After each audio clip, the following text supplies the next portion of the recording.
So hey guys, welcome to my nighttime fat bike vlog. Haven't done a riding vlog in a while. Most of my videos lately have been action videos set to music, which I enjoy making those. And I mean, if I go and ride with somebody on a fat bike, it's kind of hard to vlog when you're riding with somebody.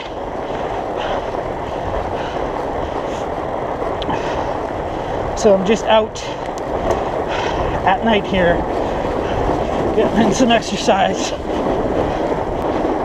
Yeah, so I don't know how well this video is going to turn out. I'm using my new Gopro Hero3 Plus. It supposedly has a better low light performance. So if you're seeing this on YouTube, then I thought it worked out well enough. You might hear a bit of audio whine in the background. Like, what the hell is up with that? Like, this is what, the 5th or 6th generation of these cameras, and they still haven't figured out quirks and issues like that. It's absurd, considering what I paid for this camera. Yeah, this piece of land I'm on right now is city land. It's behind a psychiatric hospital, and I guess you could kind of call it parkland, but it's kind of become an unofficial dog park. So people come here and walk their dogs, almost always not on a leash when they are breaking city bylaw. And of course, they've never had to contend with fat bikes before. Now I'm coming out here and riding fairly regularly. I get a lot of dirty looks while they have their dogs not on a leash. Like, it's absurd. The sense of entitlement they have is hilarious. This little section of single track here.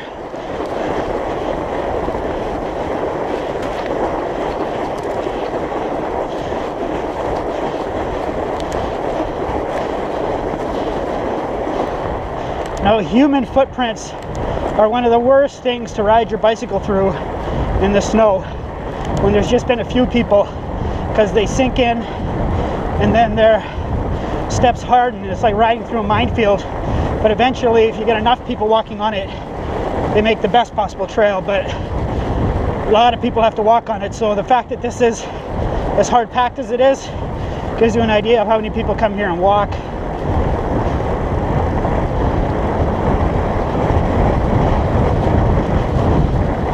See the lights of the city there.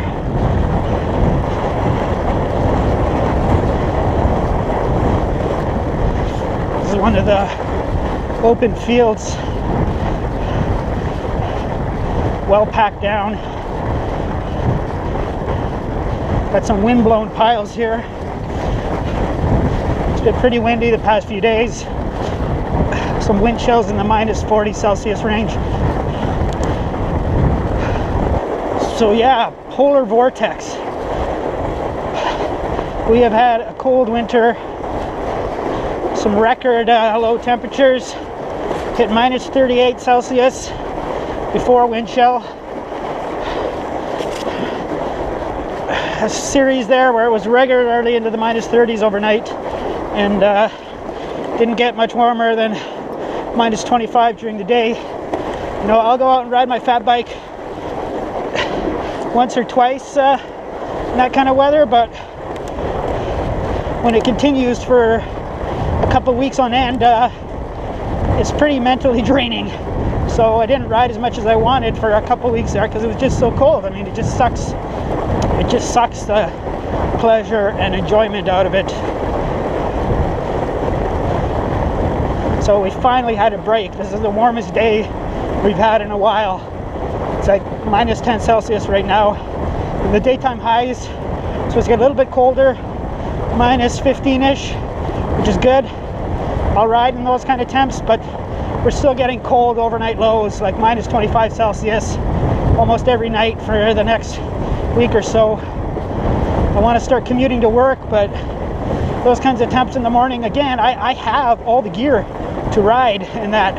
those temps. But like I said, it's not physically draining, it's mentally draining, consistently riding in those kinds of cold temps for me. Because the more layers of clothes you end up putting on, it just starts limiting your mobility, and it's less fun to pedal the bike. So you get all this resistance from all these layers of clothes. Yeah, so human footprints in fresh snow, once they've had a chance to harden, are one of the worst things to ride a bicycle through in the winter. And wind-blown snow is one of the worst things to ride a bicycle through, even a fat bike.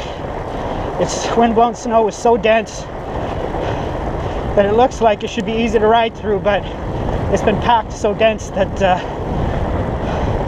it's not. It's no fun.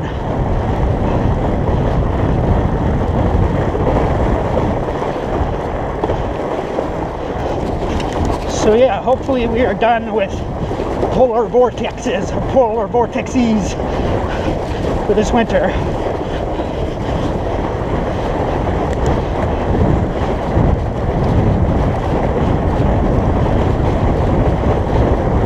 They're no fun.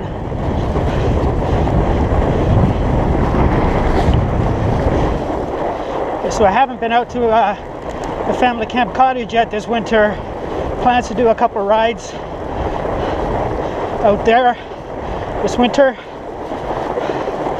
Me and my younger brother to fat bike to Tower Mountain, the second highest point above sea level in Ontario,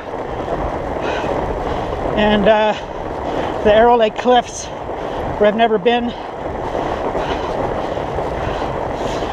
And that's basically a gravel road that more or less goes there, but it's pretty hilly and it's off the beaten track. So especially if we're going to do it in the cold, I'd prefer to do it with a buddy for safety's sake.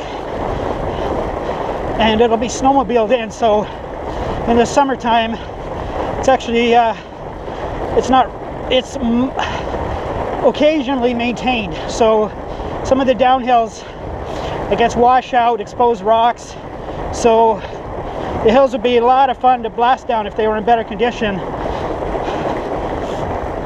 With this snow coverage we have now, and the snowmobiles going over it, it should be pretty much like a highway. So the downhill should be bucket loads of fun.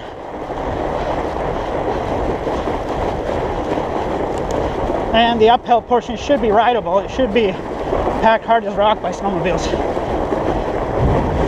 Little gradual downhill section here.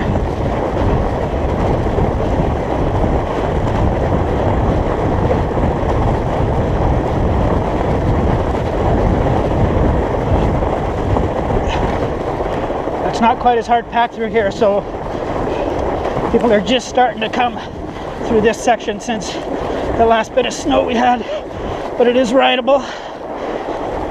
There's a fast downhill here with a short fast with a steep uphill, so you got to carry your speed to be able to make it up the other side.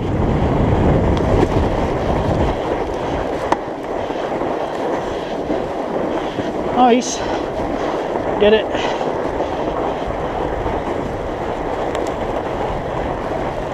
It's beautiful. It's beautiful at night.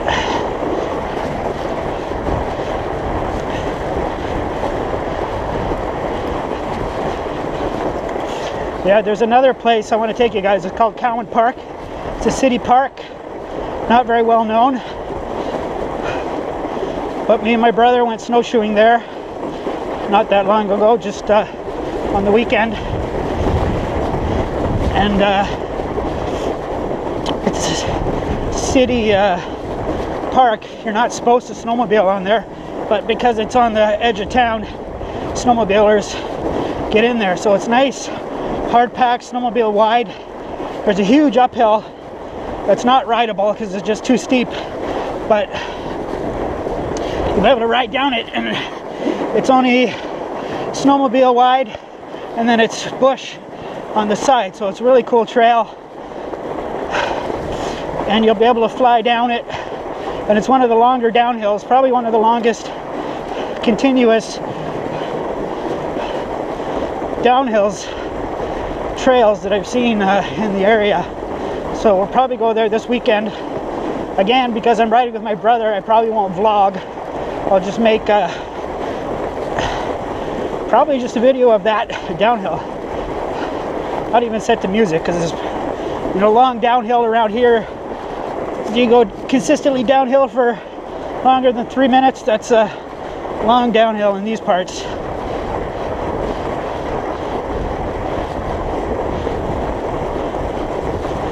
It's a cool trail. The other nice thing about it, the winter time, is there doesn't really have to be a trail.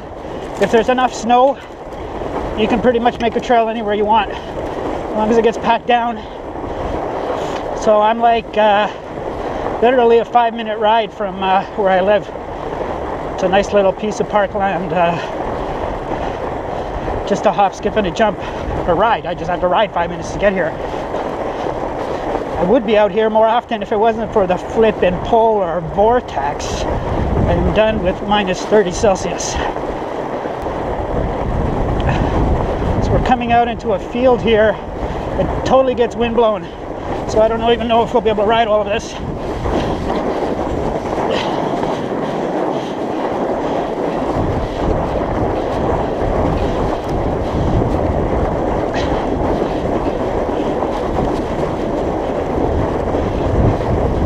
If we ride it fast, we might be able to do it. Other thing is it's been so cold too past few nights that it totally hardens up. So that's why this is surprisingly rideable. It was. Here it hardens up again just right here. So we should be able to get back on.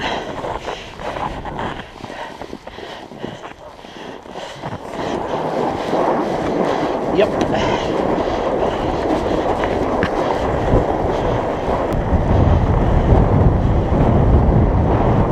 We've been out for 35 minutes and still having fun. Not cold. There's a pretty strong wind. See, like this kind of stuff, you have to stay on the trail where it's even slightly packed, because as soon as you go into that untracked stuff, your tire sinks through and you almost come to a dead stop. So I think it's actually kind of good training for summertime, because you get really good at staying on the line. So it should even help your summertime mountain biking.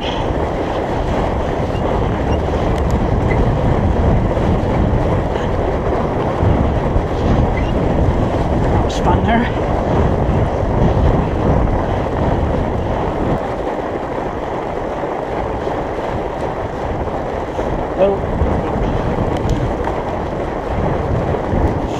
Yeah, the other thing I wanted to talk about was the whiz-bang mount. I think that's what it's called. It's like this backpack with a built-in action camera mount that you can pivot to different positions to get some really cool views. It's fairly expensive, like $159 US. Pretty expensive to get a mount, but then it does double as a legitimate little backpack that you can carry other stuff in. But all the different views you can get with it is pretty freaking cool. So I might actually invest in one of those, especially if I'm going to make any back road blast videos where I just go and ride some cool piece of gravel road that we have around here. Twisty up and down gravel roads.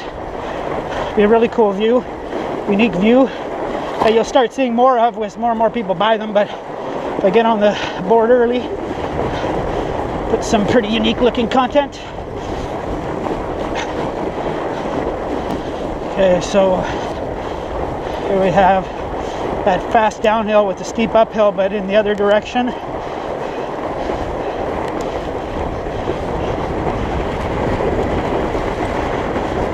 Especially the faster you go, boy, you got to stay on trail, man, because if your wheel goes off the beaten path at speed, chances are you're going to do an endo over the bars. there's another section of trail that I always noticed that I've never gone down. So let's check it out. Nice temperature, I don't feel cold at all.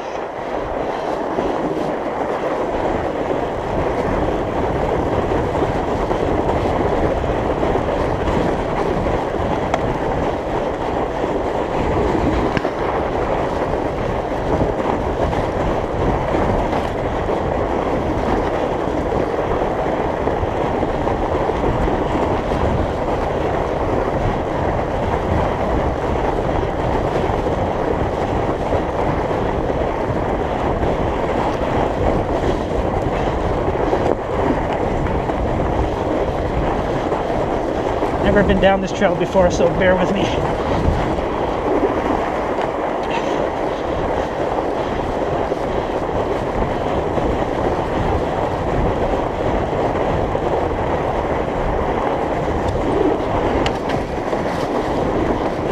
Just do it there. Now we can go home happy.